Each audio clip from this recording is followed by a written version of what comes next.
Nagpaalala ang Philippine National Police sa mga kabataan at estudyante na maging responsable sa paggamit ng online games upang hindi ito makaapekto sa kanilang pag-aaral at kalusugan, pang-araw-araw na gawain.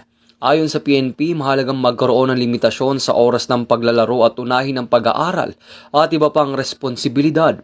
Hinikayat din ng mga magulang na gabayan at bantayan ang online activities ng kanilang mga anak upang maiwasan ang mga panganib tulad ng cyberbullying, online scams at maging instrumento sa karahasan. Kasabay nito, hinikayat ng kapulisan ng publiko na isulong ang ligtas at responsableng paggamit ng teknolohiya upang mapanatili ang balanse sa pagitan ng edukasyon at kaligtasan ng mga kabataan.